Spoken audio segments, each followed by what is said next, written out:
तो today we are going to discuss the effect in organic chemistry and हमने cover किया है already inductive effect and electromagnetic effect. आज जो हम डिस्कस करने वाले हैं वो है टॉपिक रेजोनेंस। काफ़ी पॉपुलर टॉपिक है, अगर आपको पता होगा रेजोनेंस क्या होता है। It is because of the delocalized electron. थोड़ा सा आइडिया होगा, आपने देखा होगा इनऑर्गेनिक इफेक्ट में, इनऑर्गेनिक केमिस्ट्री में भी आता है। तो मैं बताता हूँ आपको ये जो रेजोनेंस की कहानी है इसकी शुरुआत कहाँ से होती है। So have you heard about this saturated hydrocarbon ethane. ठीक है, तो अगर यहाँ पे मैं इथेन को ड्रॉ करता हूँ तो इट इज C2H6, राइट। ये आपका हो गया इथेन। अब इसमें जब हम बात करते हैं बॉन्ड लेंथ की, तो बॉन्ड लेंथ इन इथेन कितनी आती है। बॉन्ड लेंथ अगर हम कैलकुलेट करते हैं तो ये कार्बन कार्बन के बीच की जो बॉन्ड लेंथ है वो आती है आपकी 154 पिकोमीटर 154 पिकोमीटर, राइट। और वहीं पर अगर हम बात करते हैं दूसरे कंपाउंड की, जैसे कि आप बात करो इथीन की, इथीन, राइट। तो इथीन का फॉर्मूला क्या होता है बोलो, C2H4। तो अगर हम यहाँ इथीन ड्रॉ करते हैं तो C double bond C H H H H। तो यहाँ पर होता क्या है, ये डबल बॉन्ड होने की वजह से बॉन्ड लेंथ हो जाती है कम। और बॉन्ड लेंथ कितनी आ जाती है, बॉन्ड लेंथ आ जाती है आपकी 134 पिकोमीटर। ठीक है, तो बॉन्ड लेंथ हो गई थी कम। अब हम बेंजीन की बात कर लेते हैं। अगर हम बात करें बेंजीन की, तो बेंजीन का कुछ स्ट्रक्चर आपको पता है, ऐसा दिखता है, राइट। यहाँ पे अल्टरनेटिव डबल बॉन्ड होते हैं, डबल सिंगल डबल सिंगल। हमारा लॉजिक के हिसाब से कार्बन कार्बन सिंगल बॉन्ड के बीच की बॉन्ड लेंथ होनी चाहिए थी 154 पिकोमीटर, और कार्बन कार्बन डबल बॉन्ड में होनी चाहिए थी 134 पिकोमीटर। ये आपका बेंजीन का स्ट्रक्चर इस तरह से बनना चाहिए था। बट इन रियलिटी जो बॉन्ड लेंथ आया एक्सीडेंटली जब फिगर इट आउट किया गया, तो वो सिंगल बॉन्ड से थोड़ा कम था और डबल बॉन्ड से थोड़ा ज़्यादा था। तो जो बॉन्ड लेंथ आता है बेंजीन का, अगर हम देखें तो bond length of benzene is less than single bond and more than double bond. Double bond से थोड़ा सा ज़्यादा है। अगर ऐसा कुछ हो रहा है तो कितना होता है सर, बिल्कुल I will tell you. Benzene का जो बॉन्ड लेंथ आता है वो पूरे में आता है 139 picometre. So it is in between the resonance and this cannot be explained by single Lewis structure. So what we are doing here, single Lewis structure से अगर ये डिफाइन नहीं हो सकता है, so what is this benzene now?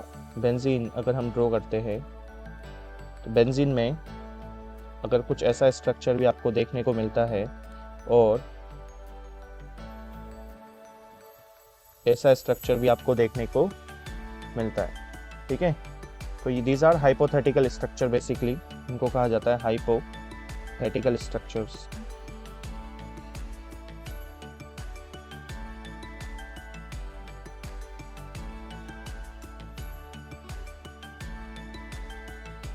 ठीक है, और इन हाइपोथेटिकल स्ट्रक्चर्स का एक नेम है। Name of these are, name इनका होता है, या तो आप इनको कैनोनिकल स्ट्रक्चर बोल सकते हो, या फिर आप रेजोनेटिंग स्ट्रक्चर बोल सकते हो, क्योंकि ये रेजोनेंस फिनोमिना की वजह से हो रहा है, जहाँ पर डीलोकलाइज्ड इलेक्ट्रॉन या contributing structures, all are hypothetical structures होते हैं, उसी के अलग अलग नेम हैं। अब ऐसा इसलिए हो रहा है, अगर हम बेंजीन को दोबारा से ड्रॉ करते हैं तो बेंजीन का स्ट्रक्चर कुछ आपको ऐसा देखने को मिलता है, राइट। अगर हम यहाँ पे हाइड्रोजन लगा देते हैं सब जगह, हाइड्रोजन हाइड्रोजन हाइड्रोजन, इसमें हाइड्रोजन लगाने के बाद जो बच जाता है, तो आप देख सकते हो कि ये डीलोकलाइज इलेक्ट्रॉन है, मतलब इलेक्ट्रॉन किसी एक कार्बन का नहीं है, it is continuously moving.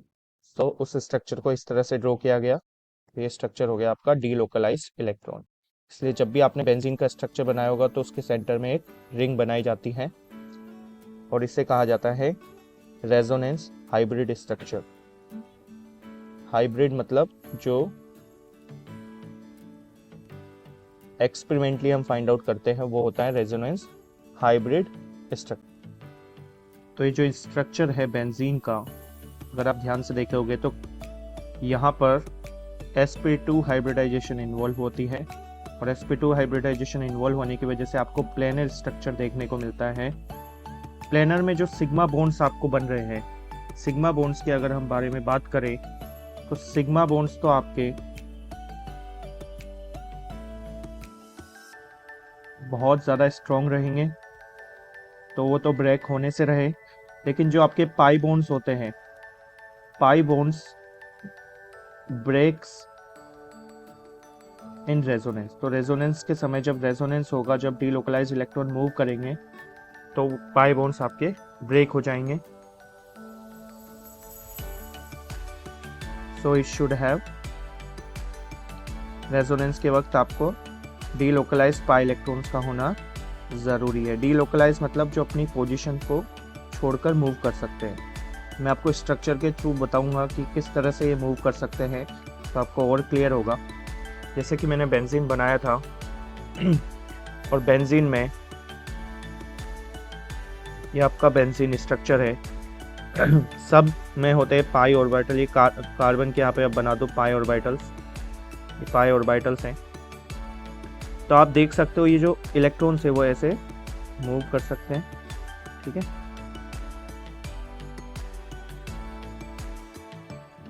So this is your 6p orbital. अगर हम बात करते हैं यहाँ पे कितनी ऑर्बिटल्स है, 6 हैं ऑर्बिटल्स। p ऑर्बिटल्स टोटल कितनी है, 6p, और वो वहाँ पर इलेक्ट्रॉन्स मूव कर सकते हैं। आपको एक बात का नोट करके लिख लीजिए जो कि बहुत ही इंपॉर्टेंट है, कि जो भी कैनोनिकल स्ट्रक्चर्स है, रेजोनेटिंग स्ट्रक्चर्स है, सभी का एनर्जी सेम माना जाता है, ऑलमोस्ट सेम।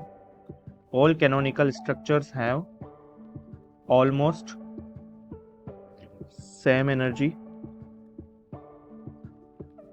और उन सभी की स्टेबिलिटी भी सेम मानी गई है, same energy and same stability. लेकिन अगर हम बात करते हैं जो हमारा मेन स्ट्रक्चर है, रेजोनेंट हाइब्रिड स्ट्रक्चर, जो हमने ड्रॉ किया था बेंजीन और उसके बीच में रिंग, तो वहां पर the resonance hybrid structure, the resonant hybrid structure energy is less than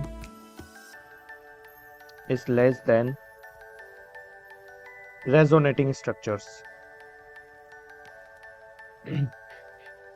resonating structure से की एनर्जी से रेजोनेंट हाइब्रिड स्ट्रक्चर की एनर्जी हमेशा कम होती है, और होनी भी चाहिए, क्योंकि हम स्टेबिलिटी की बात कर रहे हैं, और स्टेबिलिटी ज़्यादा कब होगी, जब एनर्जी कम होगी।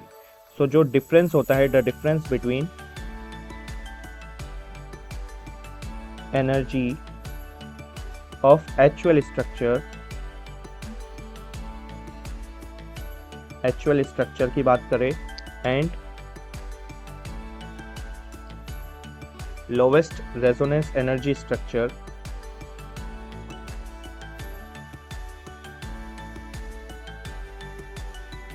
एक्चुअल स्ट्रक्चर और लोवेस्ट एनर्जी जहां पर होगी रेजोनेटिंग स्ट्रक्चर में, उसके ग्रुप को कहा जाएगा, उसके डिफरेंस को कहा जाएगा resonant known as resonance stabilization energy, resonance stabilization energy. और सिंपली आप अगर ऐसे याद रखना है तो ऐसे भी याद रख सकते हो, रेजोनेंस एनर्जी। तो रेजोनेंस एनर्जी क्या है, difference between the lowest canonical structure की एनर्जी एंड जो आपका हाइब्रिड ऑर्बिटल है उसके बीच की एनर्जी। अब हम बात करेंगे सबसे इंपॉर्टेंट टॉपिक जिसका नाम है फीचर्स ऑफ रेजोनेंस। ये समझ लिया आपने तो आपको रेजोनेंस क्लियर हो जाएगा किस तरह से रेजोनेंस होता है। आगे आने वाले टॉपिक्स में हम बात करने वाले हैं कि मेसोमेरिक इफेक्ट और रेजोनेंस में क्या डिफरेंस होता है। तो लिखिए, कंट्रीब्यूटिंग स्ट्रक्चर्स, जो भी कंट्रीब्यूटिंग स्ट्रक्चर्स आपने ड्रॉ किए हैं, should have same arrangement of atom, should have same arrangement of atoms. Sir किस तरह समझ नहीं आया? We will discuss it. Okay, क्या मतलब है इसका? Same arrangement of atoms. Now if I have this CH3 C double bond O CH3, it can be convert into, यहाँ से एक H रिलीज होके बन सकता है। आपको पता होगा कीटो इनोल में हमने सिखाया था आपको, है ना? कीटो से ऑल में कन्वर्ट होता है, इनोल में, ठीक है? तो CH3 C double bond CH2 OH। क्या ये रेजोनेंस है? नहीं, बिल्कुल ये रेजोनेंस नहीं है। यहाँ पर एटम का अरेंजमेंट चेंज हो चुका है। पहले यहाँ O था, यहाँ पे अभी OH आ चुका है। तो जब अरेंजमेंट चेंज हो जाता है तो we can not say that it is a resonating structure. तो सर फिर रेजोनेटिंग स्ट्रक्चर कैसा होगा? Let's discuss about that.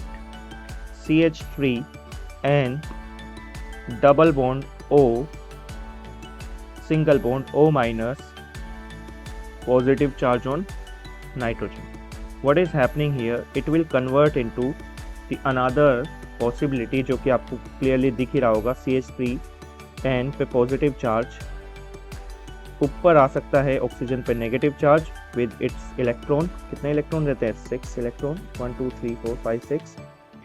And down में डबल बॉन्ड होके आ सकता है इस तरह का स्ट्रक्चर। अब आप देख सकते हो ये रेजोनेटिंग स्ट्रक्चर है, यहाँ पे एटम्स चेंज नहीं हुए हैं, ठीक है? सेकंड हम बात करते हैं फीचर्स की। तो जो कंट्रीब्यूटिंग स्ट्रक्चर्स होंगे आपके, should have same number of unpaired electron, should have same number of unpaired electron। अगर आप unpaired electrons को कैलकुलेट कर लेते हो तो दोनों स्ट्रक्चर्स में या जितने भी आप रेजोनेंस के स्ट्रक्चर ड्रॉ कर रहे हो सब में अनपेयर्ड इलेक्ट्रॉन सेम रहना चाहिए। और थर्ड बात मैं बता ही चुका हूँ कि जो जितने भी रेजोनेटिंग स्ट्रक्चर है या कंट्रीब्यूटिंग स्ट्रक्चर है उनकी ऑलमोस्ट सेम एनर्जी होना चाहिए, एनर्जी सबका सेम और स्टेबिलिटी भी सेम होना चाहिए। ठीक है, आई होप यू क्लियर हो गए होंगे आपको अभी तक फीचर्स, और एग्जांपल के थ्रू क्लियर भी हुआ होगा। अब ये कैसे पता लगेगा कि जो रेजोनेंस स्ट्रक्चर है उसमें सबसे ज़्यादा स्टेबल कौन सा है? तो हम बात करेंगे among the resonance structure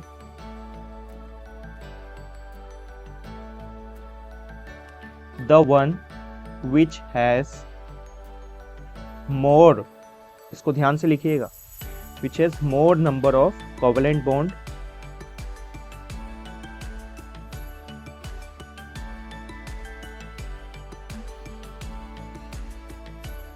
and all atoms with octet of electrons। सभी का क्या होना चाहिए? ऑक्टेट कंप्लीट होना चाहिए। हाइड्रोजन को हटा देते हो अगर हम, क्योंकि हाइड्रोजन का डुप्लेट होता है, एक्सेप्ट हाइड्रोजन, एक्सेप्ट हाइड्रोजन, ठीक है? और क्या पॉइंट हो सकता है इसमें? Less separation of opposite charges, जो चार्जेस होते हैं उनका सेपरेशन कम होना चाहिए, मिनिमम होना चाहिए। एंड जो भी चार्जेस उस पे है वो ज़्यादा से ज़्यादा डिस्पर्स होने चाहिए, एक ही पोजीशन पे नहीं होना चाहिए, आप उनको डिस्पर्स कर दो, तो डिस्पर्सल ऑफ चार्जेस। तो ये 4 पॉइंट्स आपको बताएंगे कि कौन सा रेजोनेटिंग स्ट्रक्चर जो आपने ड्रॉ किए हैं वो सबसे ज़्यादा स्टेबल उनमें से कौन सा है, is more stable then other. Revise कर लो इसको। जिसमें मोर नंबर ऑफ कोवेलेंट बॉन्ड्स हो, कोवेलेंट बॉन्ड आपको पता होगा शेयरिंग से बनता है। सभी एटम्स का क्या कंप्लीट होना चाहिए? ऑक्टेट।